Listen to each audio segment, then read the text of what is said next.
kayak dari umur 9 tahun tuh gue udah ngerasain namanya existential crisis. Gue udah berasain banget. Jadi kayak capek banget tiap kali sekolah ketemu temen perlakuannya kayak gini, perlakuan guru juga kayak gitu, terus juga tetangga-tetangga gue di sekitar.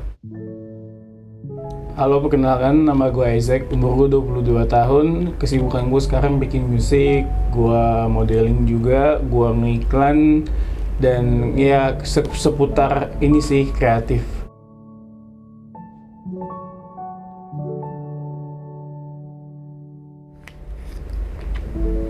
Aku memaafkan orang-orang yang menyakitiku di masa lalu.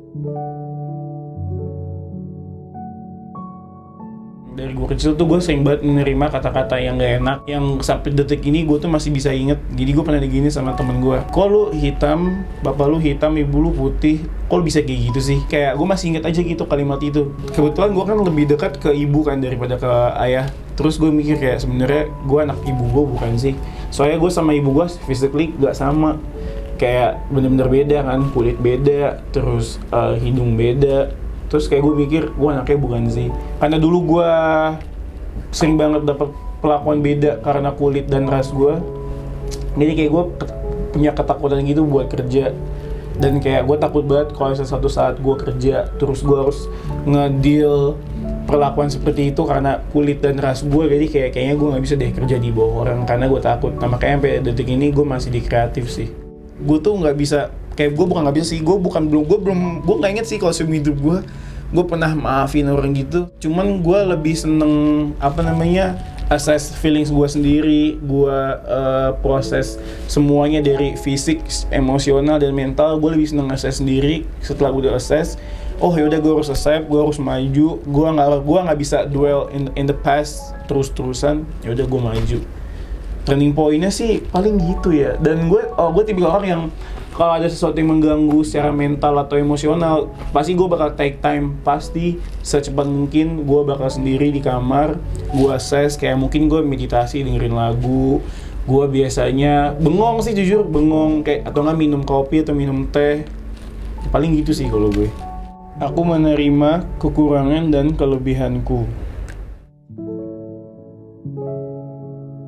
Gue siap banget menerima sih. Kebetulan peer pressure di gue pribadi tuh sangat tinggi. Jadi gue tinggal di lingkungan yang mayoritasnya tuh bukan yang seagama sama gue, seras sama gue juga enggak. Terus kebetulan ayah gue bukan orang Indonesia asli. Nyokap gue juga bukan tipikal orang yang seneng bergaul-gaul banget sama tetangga-tetangga gitu. Jadi kayak self-acceptance itu gue mulai dari 9 tahun ketika gue dapet komentar negatif, komentar yang menyerang, yang menyudutkan, terus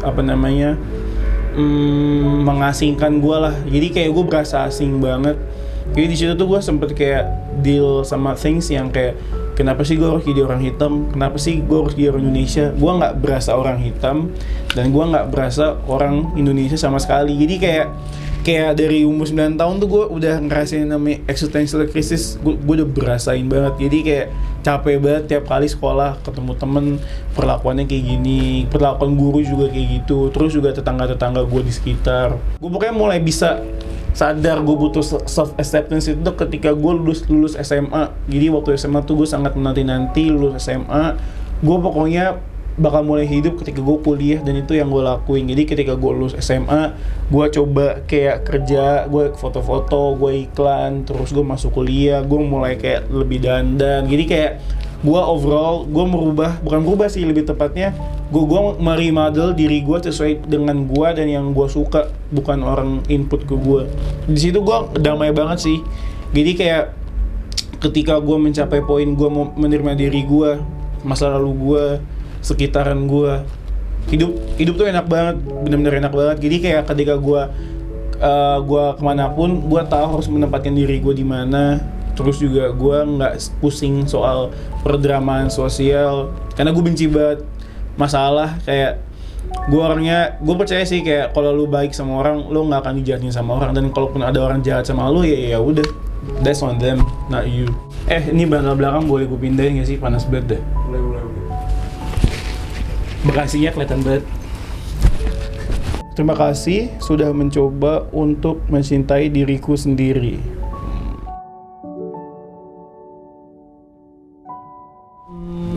Hal paling sepele itu ketika gue bangun tidur, gue minum air putih. Tubuh kita kan 70% air, kita butuh air. Mencintai diri sendiri tuh, kalau buat gue hal kecil banyak banget sih, kayak baju, terus dari pilihan makanan lo, kegiatan lo juga, kayak lo nge-treat diri lo sendiri, dan secara mental juga. Kayak kalau secara mental mungkin lebih ke terima kekurangan dan kelebihan, terus juga lo improve hal apapun di diri lo. Jadi kayak ketika kualitas lo sebagai manusia naik, lo pasti bakal rasa seneng juga, dan di situ pasti lo bakal makin sayang banget sama diri lo sendiri. Terus mencintai diri sendiri tuh sampai mati menurut gue, nggak akan ada habisnya. Jadi mencintai diri sendiri tuh bukan kayak hari ini mencintai terus besok, enggak. Jadi lebih ke proses selama lo masih bernafas itu akan terus berlanjut sih, menurut gue gitu. Aku berguna di dunia ini. Wow, saya tidak berguna, nggak tahu sih. Berguna di dunia ini berarti konteksnya kan kayak the whole world kan. Gue merasa diri gue berguna banget. Kenapa banget? Gue tipikal orang yang gue seneng berteman, gue seneng nambah teman, dan menurut gue kan kita makhluk sosial, kita nggak bisa hidup sendiri. Gue seneng banget ngebantu temen-temen gue hal-hal sekecil apapun, kayak mungkin kalau temen curhat gue udah jarang respon kali ya, karena mager berdrama-dramain hidup. Gue lebih kayak misalkan kalau di lingkungan gue tuh temen-temen gue misalkan sekarang lagi pandemi nih, misalkan kalau misalkan gue kenal temen gue yang kebetulan punya kerjaan, terus temen gue lagi cari kerjaan, mungkin gue bisa kayak koneksiin mereka berdua. Terus kayak gue nemenin temen gue yang lagi susah, secara dia lagi butuh bantuan emosional, atau mungkin cuman nongkrong aja gitu. Terus juga bantu orang. Terus juga by the way kan sekarang lagi bulan puasa ya, jadi gue seminggu lalu kalau nggak salah gue habis bagi-bagiin makanan untuk sahur ya, untuk sahur ke orang-orang di daerah Jakarta. Gue sama kolektif gue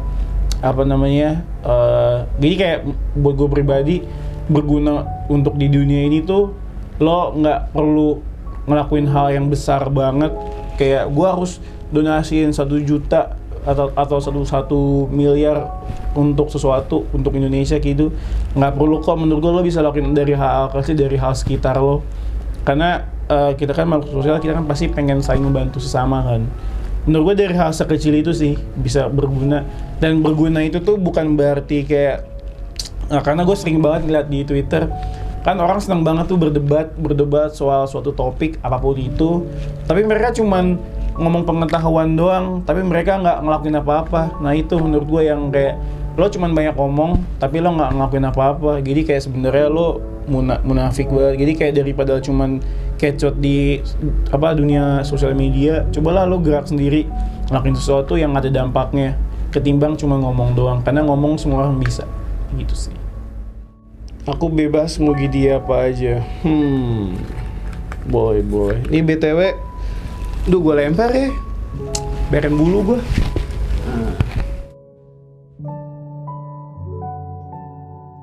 Semua orang berhak untuk menjadi apapun yang dia mau. Let's say, kalau gue pribadi, impian gue dari gue kecil, gue pengen banget jadi aktor action di Hollywood. Itu mimpi gue banget dulu waktu kecil. Pelarian gue adalah gue suka nonton film. Nah gue tuh sukanya film action. Jadi kayak gue waktu kecil, gue impress banget sama orang yang bisa kayak bela diri, dia bisa gimnastik, dia bisa kegiatan fisik yang ekstrim, olahraga ekstrim. Gue suka banget ngeliatnya. Terus kayak gue bermimpi waktu kecil, gue pengen deh jadi aktor. Terus dan semua orang berhak menjadi apapun yang dia mau sih sesuai mimpinya. Dan tapi kan banyak banget kan kayak case dimana orang tua mereka nggak ngizinin, dimana orang tua mereka ngelimit, kamu harusnya jadi kayak gini, harus jadi ini, itu segala macem. Jadi itu gue juga dari dulu sama nyokap gue, kebetulan nyokap gue tuh orangnya suportif banget. Shout out to my mom. Dia tuh ngedukung gue banget, gue jadi apa aja yang gue mau. Dia nggak pernah yang ngeremehin gue, sama sekali nggak pernah. Kayak kamu kalau mau itu kamu lakuin, kamu harus bisa dapetin, kamu harus kejar. Pokoknya kejar apapun yang lo mau itu, entah itu prestasi, edukasi, achievement, ataupun profesi, ataupun mungkin barang, mungkin material, apapun itu kejar. Karena kayak just make your life worth it. Karena nggak semua orang punya kesempatan bisa mendapatkan apa yang dia mau. Kayak contoh paling gampang yang bisa gue kasih tahu itu, kayak kan kalian tahu tuh di Timur Tengah orang masih perang, masih dijatuhin bom. Kayak kita yang di sini tuh pasti kayak concernnya, aduh gue mesti cari uang gimana ya, segala macam. Sedangkan kalau di sana hari ini gue masih hidup nggak ya, kayak kepikiran gak sih kayak dunia tuh sejahat itu. Jadi kayak bersyukur kita masih punya struggle yang bukan seperti itu, kayak soal hidup dan mati. Kayak orang-orang pasrah, kayak pilihannya udah deh gue mati aja daripada gue nggak bisa ngapa-ngapain, cuma tinggal tunggu kapan jari ini akan hilang gitu kan waktunya. Jadi make your life worth it, karena cuma satu kali. Jadi have fun. Thank you buat kalian semua yang watch till this part. Thank you banget udah mau dengerin cerita gue juga. Terus juga gue berharap kalian semua yang nonton udah bisa mau, mungkin kalau yang belum, memulai untuk mencintai diri sendiri. Karena kalau misalkan lo nggak cinta sama diri lo sendiri, kan lo ngabisin hidup sama diri lo sendiri, sama lo pakai badan ini gitu sampai nanti lo kelar. Jadi kalau misalkan kalian habisin waktu untuk benci diri sendiri, itu sayang banget sih. Jadi kayak gue berharap kalian semua benar-benar mencapai essence being yourself, karena itu penting. Thank you, dadah, till next time.